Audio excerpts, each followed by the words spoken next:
Syracuse loses to North Carolina. It's another double-digit loss in the Adrian Autry era. Donnie Freeman decides not to play basketball this afternoon. And don't worry, ladies and gentlemen, this season is almost over.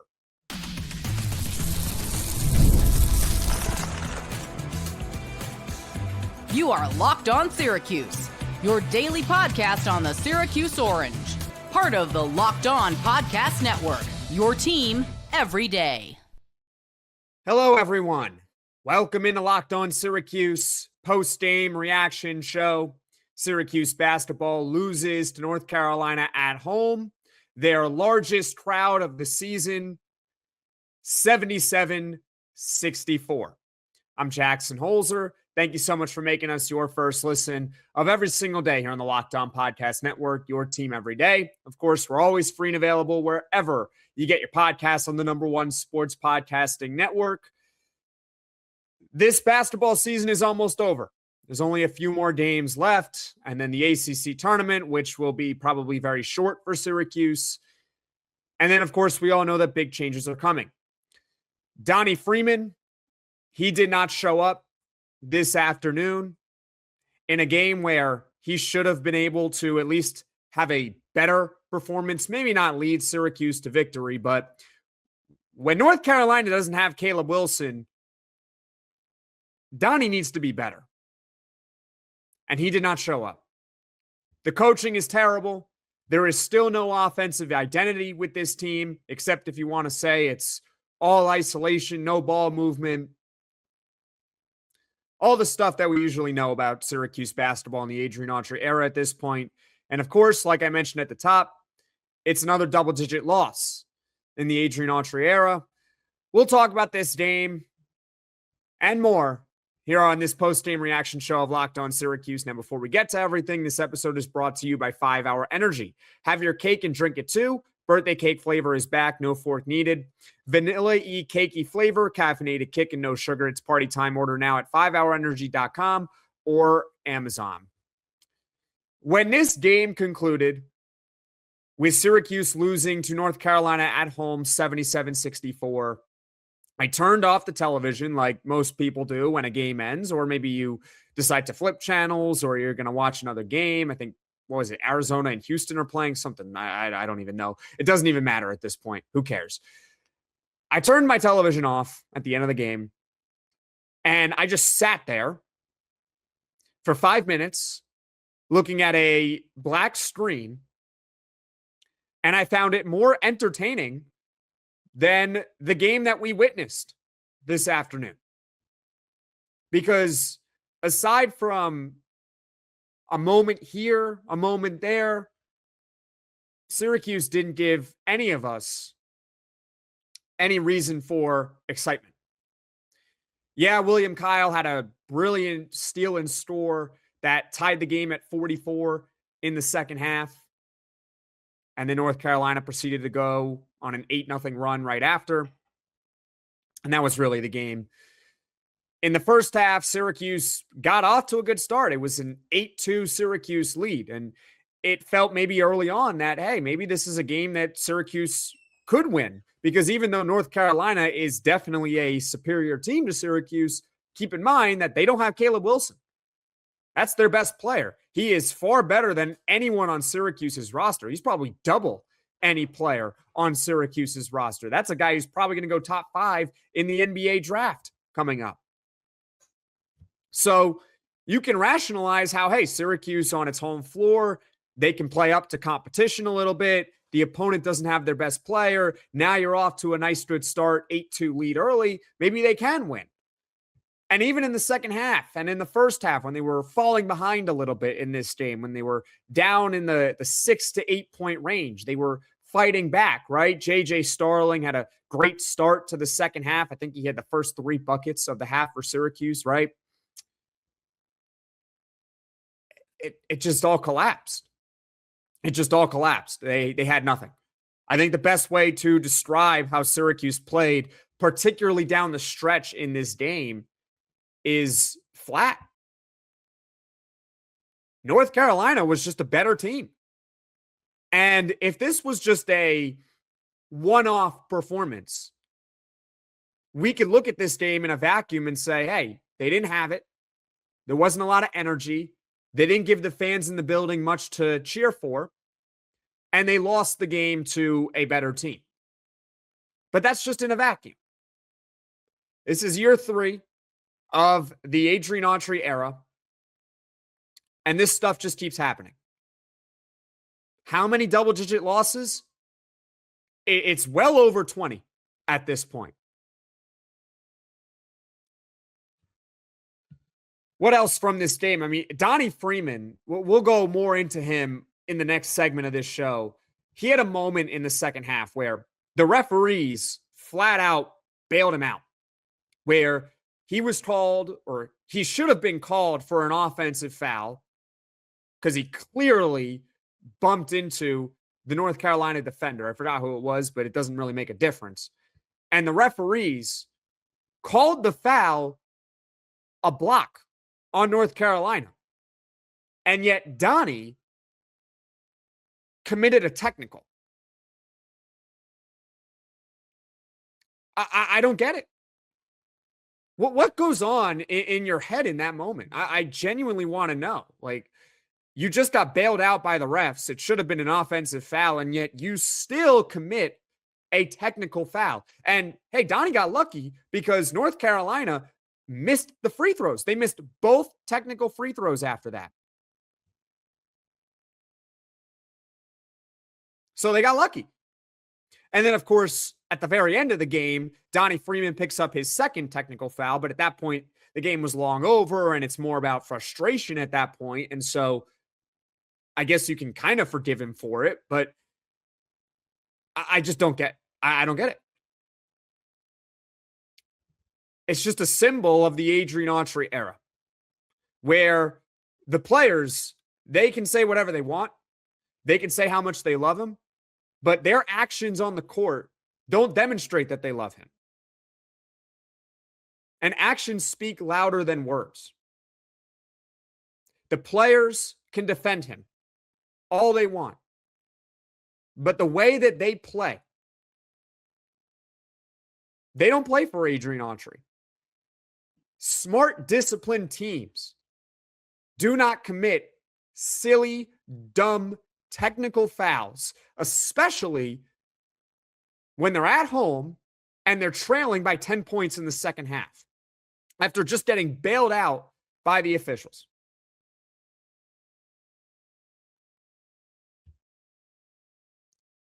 Did anyone really show up in this game other than J.J. Starling in a brief spurt? Tyler Betsey, I know the box score will tell you he had 10 points. Well, 6 of those points came in absolute garbage time, so he was a no-show. Sadiq White, I thought, actually had a pretty effective game. Too bad that Adrian Autry only played him 18 minutes. He was actually a bright spot for Syracuse in the first half, and then Autry doesn't play him. William Kyle, I mean, he gave you 4 points and 8 rebounds, but that's also William Kyle. We're not expecting William Kyle to be one of the best centers in all of college basketball. If I told you before the season that, hey, he's going to give you 4 points and 8 rebounds and play high 20s in minutes and provide good defense, that's what he did his job. Nait George was a no-show, 2 of 11 from the field, 7 points. Nate Kings, I mean, I can give him a little bit of a break because he only had 4 points, but he picked up his 4th foul with 16 minutes left in the game. So he was not on the court for most of the second half. JJ had 22 points, so you can say that he did his job, and he certainly was providing the moments and the key baskets that Syracuse needed to start the second half. I'm looking at the box score right now. Kai and Anthony had 2 points in 14 minutes. Akir Soare played 2 minutes, got 1 rebound, picked up 2 fouls. Syracuse as a team, I'm still looking at this box score, so forgive, that's why my eyes are a little like shifting towards the side. They had 6 assists for the game.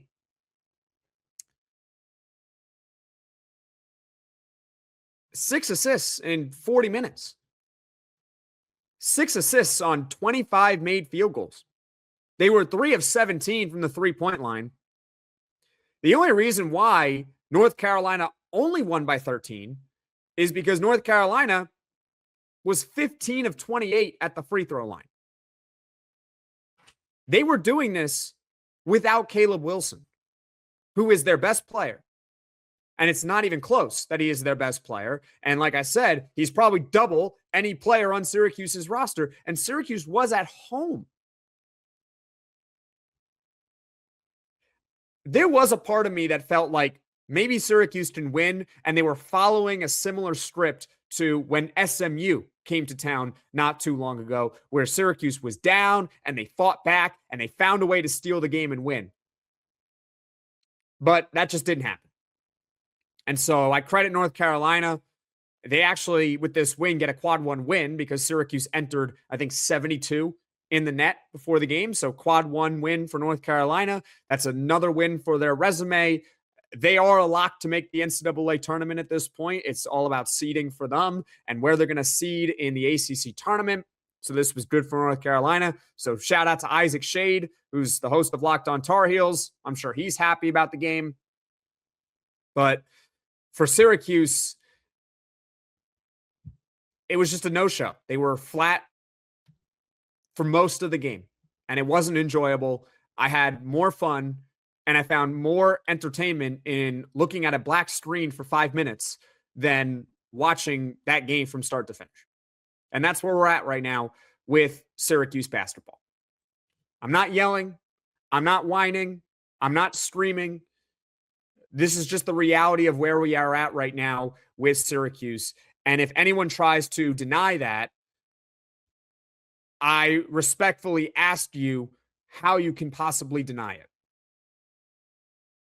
If you are still in favor of bringing back Adrian Autry for a fourth season, I respectfully ask you why.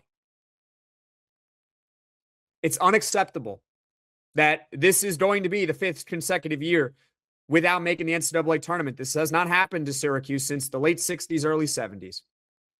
This is another college class that will graduate without having seen Syracuse appear in the tournament. My class, the class of 2024, is the last one to see it. I was a freshman when Syracuse made the NCAA tournament.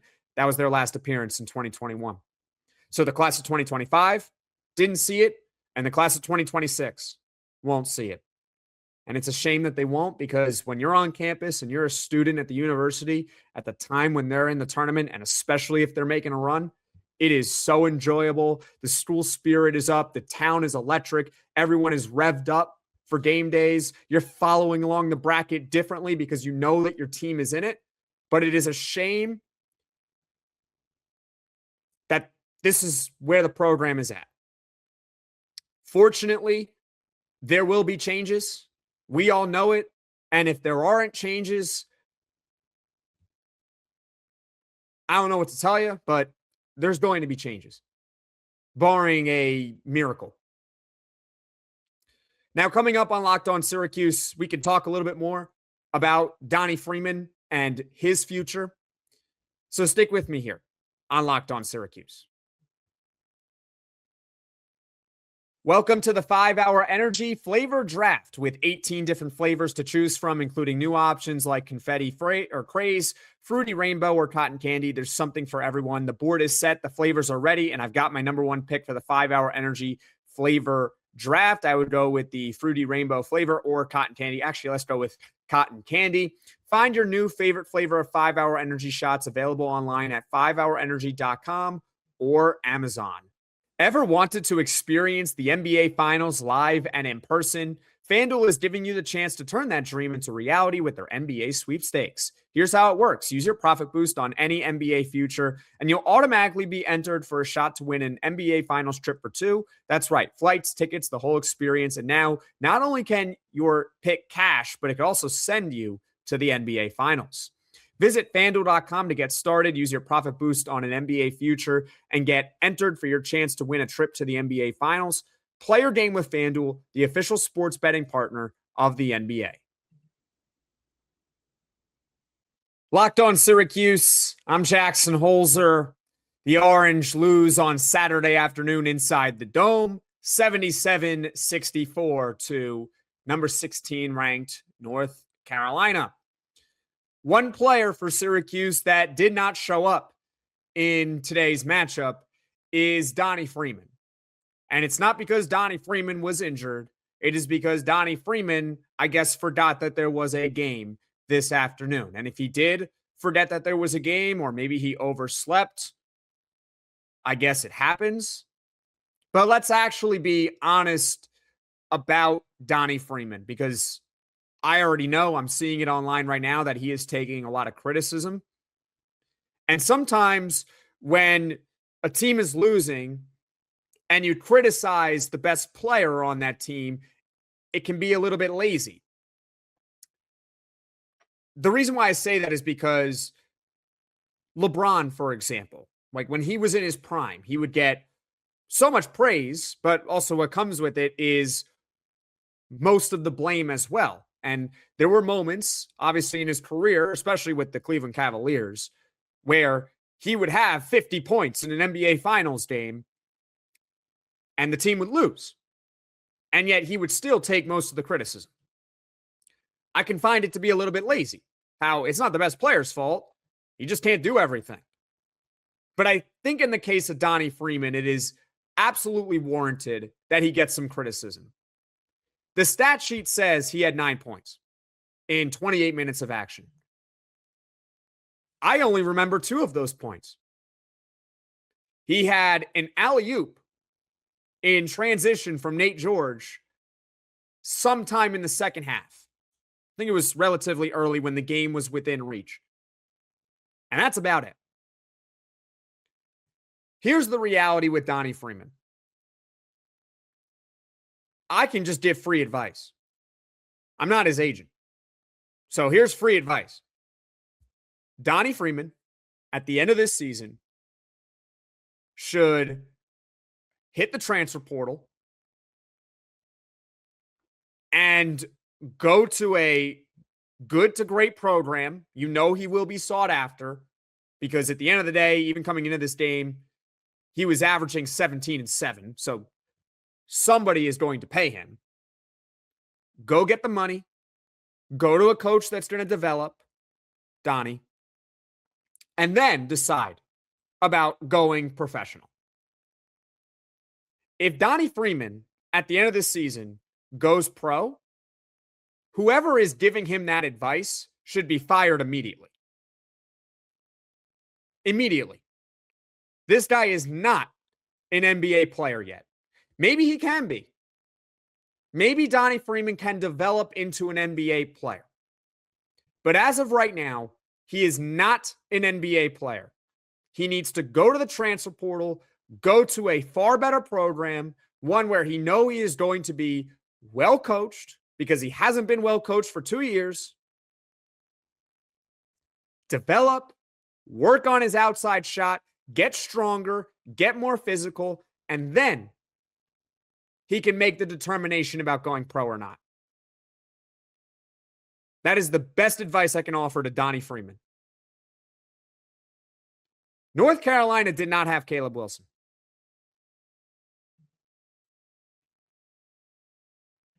And yet Donnie Freeman had 9 points, 3 of 8 from the field, was not aggressive, was not attacking. 2 technical fouls, one of which was incredibly stupid. We talked about that earlier. But if you need a refresher, he gets bailed out by the officials and then commits a tech anyway.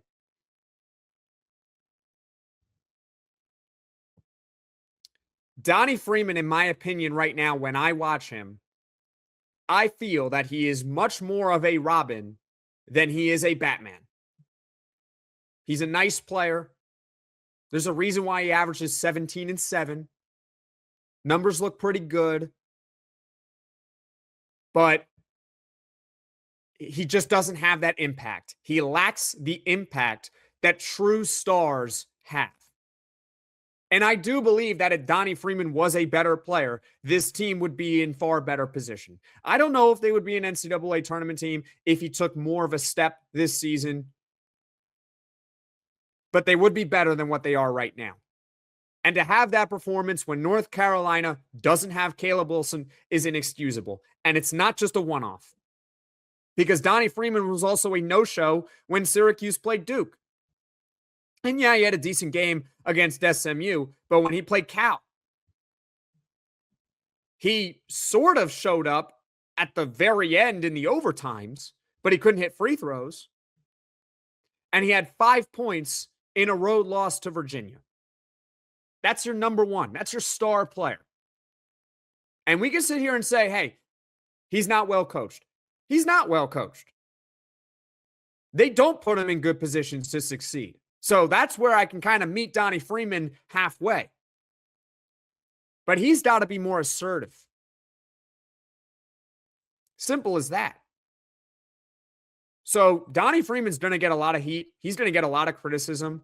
And I'm not sitting here saying he deserves it like personally. Like, don't attack him personally.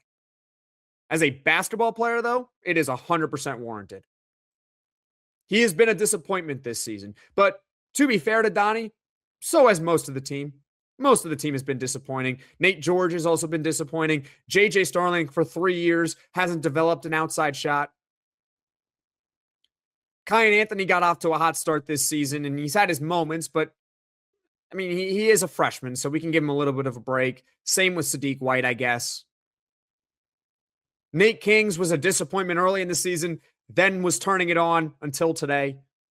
Got into some foul trouble. I guess it happens. But that's what we always say about Syracuse. I guess it happens, right? The only player on the team I look at and say he hasn't really been disappointing at this point is William Kyle.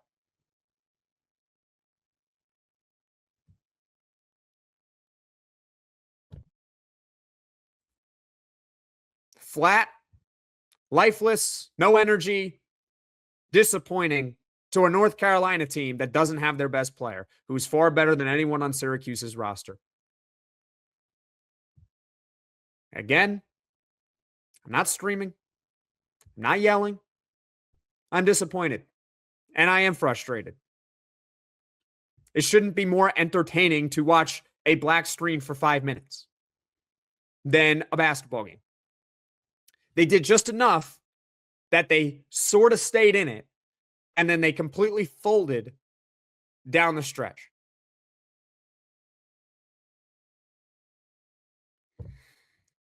Coming up on Locked On Syracuse, luckily, this season is going to end soon, so we can talk about it.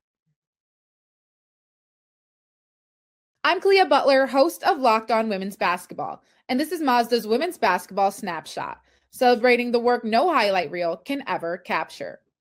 It was a heavyweight showdown between number 3 South Carolina and number 7 LSU, and the Gamecocks rose to the occasion.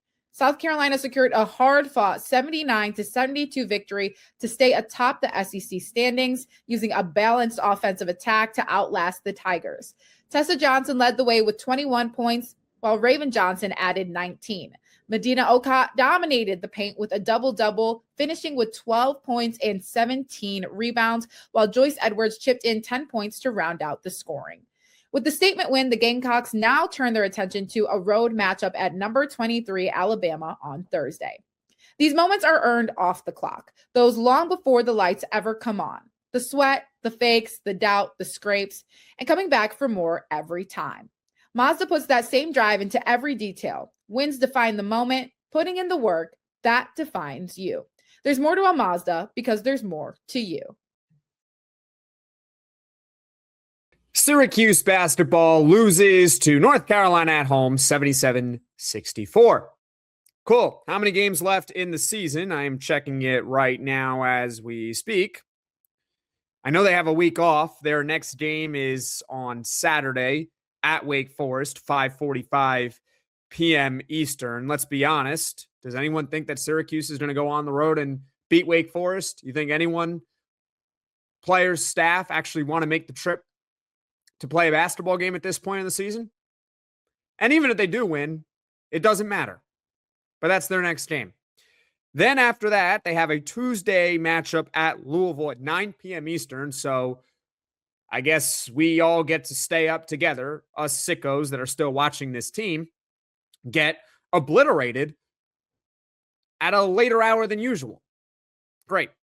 And then they end the regular season at home on March 7th against Pitt at 4:30 p.m. Eastern. Thank goodness the season's almost over.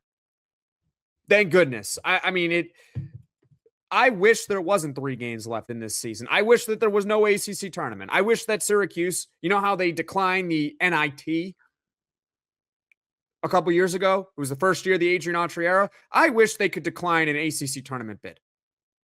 Give it to another team, honestly.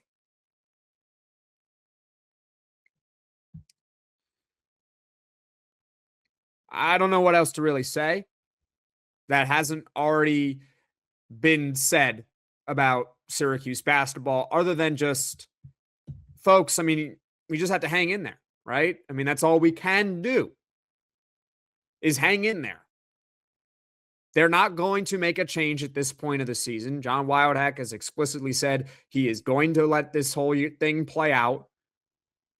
I said 6 weeks ago that they should have already made the change, but they didn't. I said last year that they should have made a change. They didn't. This is what we're getting. So I guess I can repeat what I said a few weeks ago, and it was a clip I posted on all social platforms, where we should just watch the games and hope for good moments and not look at the score, because who cares about the score at this point?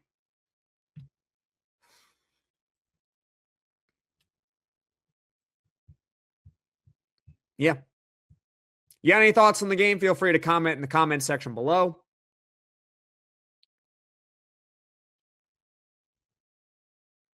I don't have much more else to say.